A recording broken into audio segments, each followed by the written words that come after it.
Vamos a ver el fundamento de una restitución que venimos utilizando muchas veces. Tenemos el plano de cuadro y tenemos una figura cualquiera en una posición oblicua, por ejemplo. Vamos a ponerlo, por ejemplo, de manera que el punto de vista defina, vamos a ponerlo aquí, estas dos direcciones.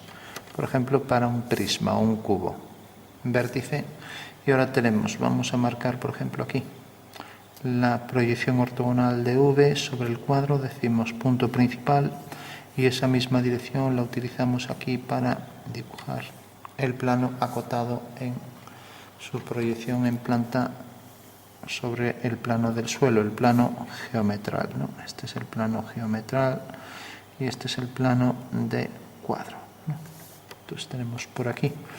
Entonces, siguiendo esta dirección, vamos a poner, por ejemplo, aquí la posición de un cubo. Entonces, la cara del cubo sería esta. Luego tenemos esta aquí detrás, siguiendo esta dirección. Y ahí tenemos ya el cubo.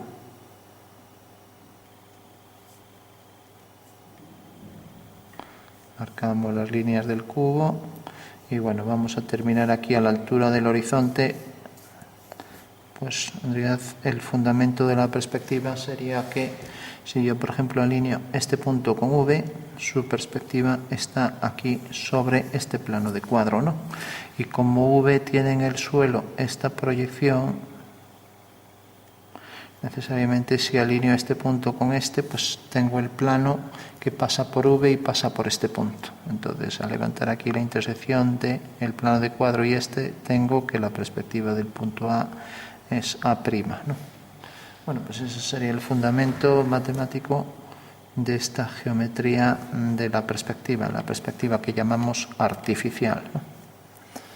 Vamos a traer por aquí esto hasta aquí, por ejemplo, de forma que por detrás venga por aquí. Vamos a darle un poco de sombra para que se perciba mejor en 3D, entonces a este plano quedaría vertical, no dejaría ver detrás la figura. Entonces marcamos por aquí la zona de sombra, ¿no? Marcamos, por ejemplo, por el suelo, pues también por aquí.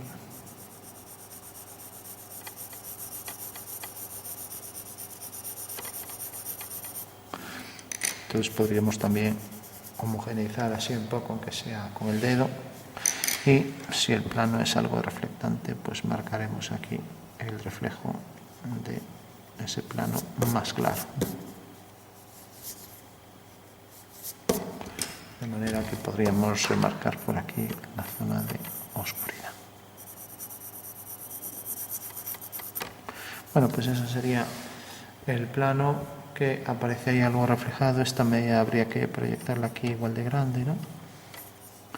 Y luego a lo mejor nos deja ver algo por detrás, el oscuro, ya que a lo mejor es algo traslúcido. Entonces marcaremos por ahí eso y también el oscuro, por ejemplo, para este objeto, que proyectará también la sombra según una dirección. Marcamos el oscuro para el objeto y las sombras que proyecta detrás.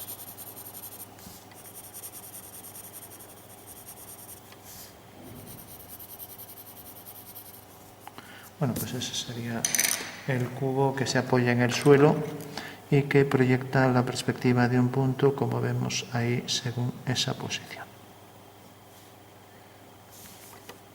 Y vamos a ver el fundamento de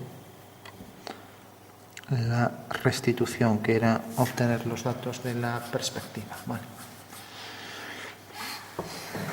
Bueno, pues hasta ahora sabemos que la dirección de esas dos líneas nos marca realmente la posición del cubo. Por tanto, si teníamos esto visto desde arriba, teníamos la posición de las dos líneas y la posición del punto de vista, V, ¿no? Como las dos líneas del cubo son ortogonales, pues esto también será ortogonal. Esto en el espacio es ortogonal. Ahora lo estamos viendo desde arriba. La posición del cubo, por ejemplo, es esta. Marcamos aquí las líneas paralelas del cubo y es la perspectiva esta vista desde arriba, pero ahora vista frontalmente es donde obteníamos la perspectiva, de manera que este plano era el plano de cuadro, por eso podemos escribir aquí plano de cuadro, y ahora visto frontalmente pues teníamos estas dos líneas, la línea del horizonte y la línea de tierra, que es esta, la intersección del cuadro, que es esto, con el suelo, ¿no? Bueno, pues esa es la línea de tierra, mientras que el horizonte nos definía la altura del punto de vista, ya la marcamos aquí. Siempre paralela a la línea de tierra. Bueno, por último decíamos que para obtener la fuga de estas líneas, si yo prolongaba esta línea, esta por ejemplo caía aquí, pues seguía la misma dirección y por tanto la perspectiva de esa recta iría necesariamente a esta fuga. Sería esta. La perspectiva de esta que queda por aquí detrás pasa por A, pues pasará aquí por A también e irá a la misma fuga, ¿no? Ahí tenemos ya la perspectiva de esas dos líneas paralelas como si fueran las de un camino, que el Señor las ve que son concurrentes, ¿no? Esta es paralela a esta, aunque no lo parezca, ¿no? Y tenemos estas dos trazas, ¿no? Lo mismo tenemos esta y esta, que las acabamos de trazar aquí. Vemos que la perspectiva de ambas son estas dos, ¿no? Y siguen hacia esta fuga. Entonces la fuga en realidad la tenemos aquí sobre la línea del horizonte, mientras que las trazas las tenemos, como vemos aquí, sobre esta línea, que sería esta de aquí. En consecuencia, la perspectiva de esas dos líneas que tenemos ahí en perspectiva son estas dos, ¿no?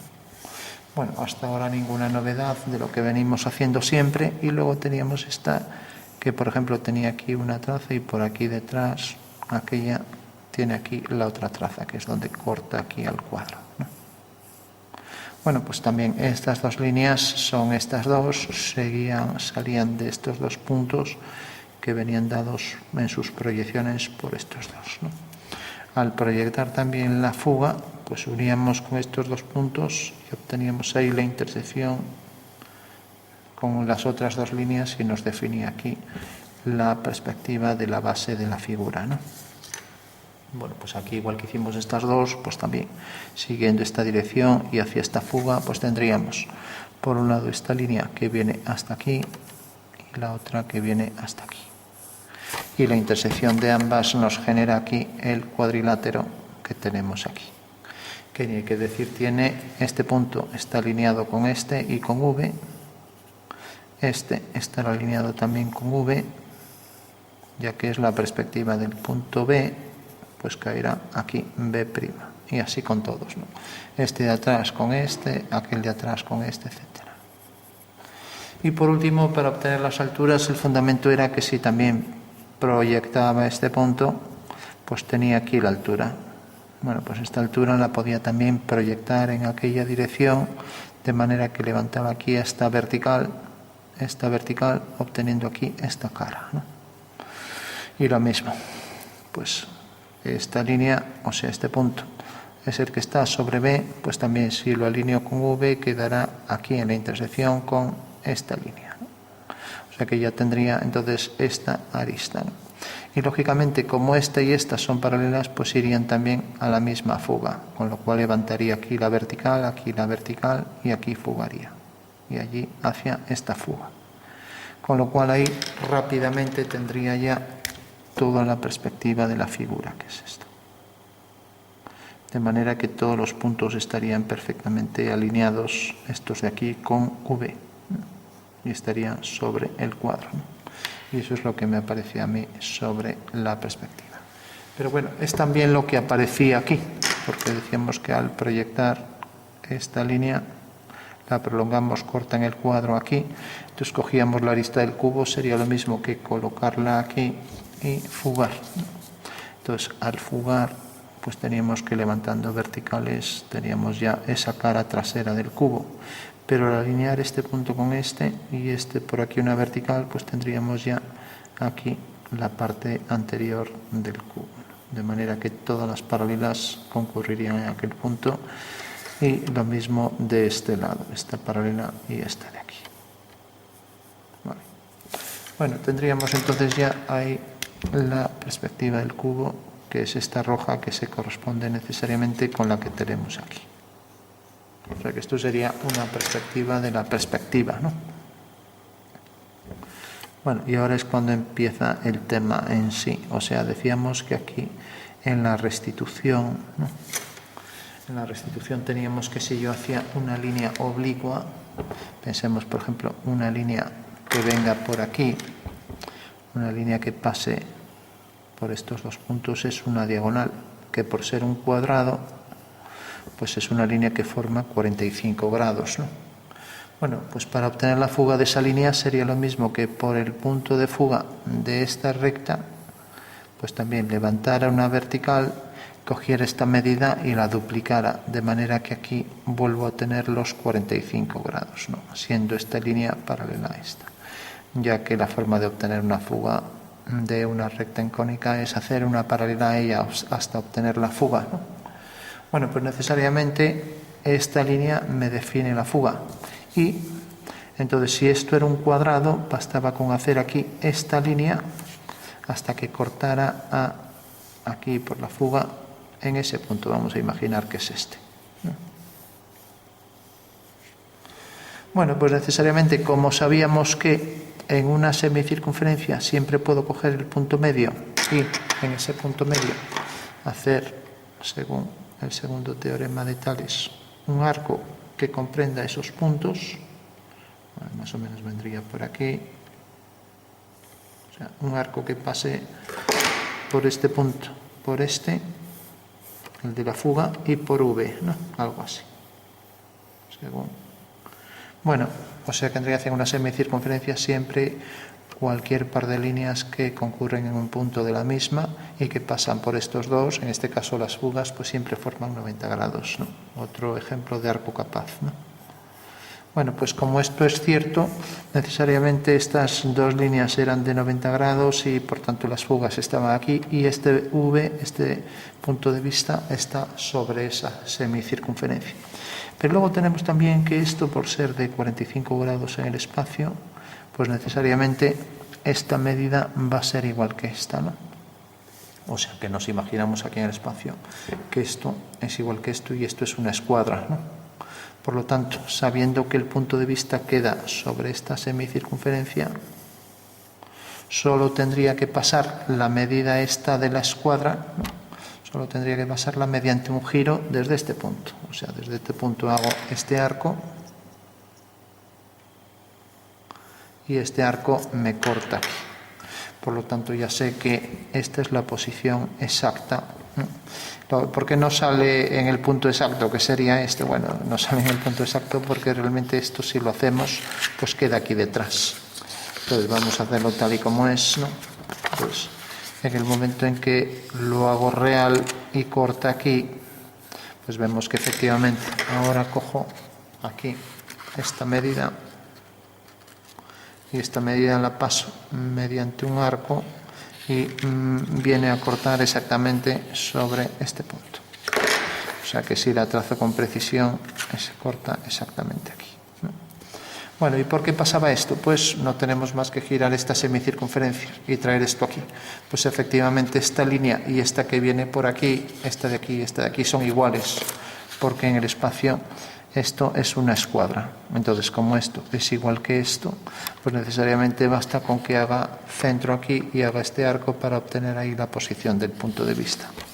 Eso quiere decir que cualquier cuadrado que esté en una posición vertical, por ejemplo este, pues me va a definir siempre la posición del punto de vista, que será hacer eso, que será hacer simplemente, tenemos una fuga, tenemos la otra de cualquier par de líneas, por ejemplo, imaginemos de un coche.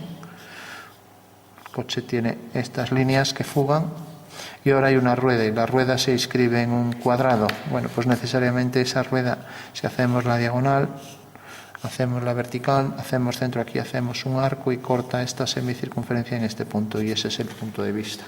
Y ese es el fundamento de esta restitución. Teníamos otra restitución que era aquella que definían pues este par de líneas, ¿no? Entonces decíamos que cuando teníamos un cuadrilátero, por ejemplo, vamos a ponerlo aquí así. Entonces tenemos este cuadrilátero en perspectiva y trazábamos ambas diagonales, que pasa por los cuatro vértices de ese cuadrado, ¿vale?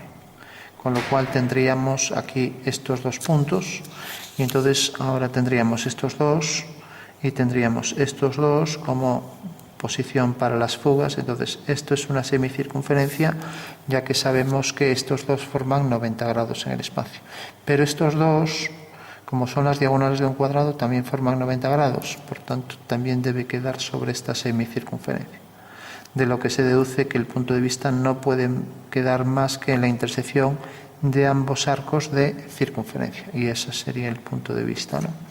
O sea que para cualquier cuadrado, cualquiera, en el momento en que hagamos este cálculo detectamos aquí el punto de vista también, entonces ya no contamos el plano vertical. Entonces si ahora vengo aquí y hago entonces esta diagonal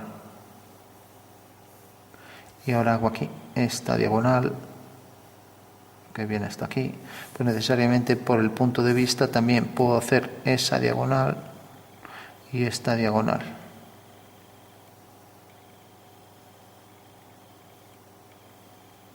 Entonces aquí vemos que estas dos líneas verdes forman 90 grados, ¿no? Y necesariamente si ahora bato este triángulo hacia aquí arriba, pues tengo esta forma ortogonal, ¿no? Y luego tengo la otra que venía dado por las fugas, que era desde aquí hasta aquí.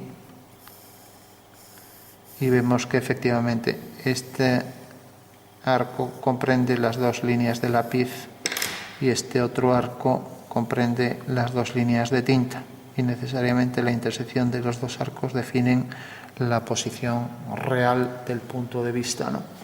En consecuencia ya sabemos que para cualquier cuadrilátero que sea un cuadrado, ¿no?, pues tenemos siempre que al prolongar ambas diagonales tenemos dos puntos por los que pasa una semicircunferencia.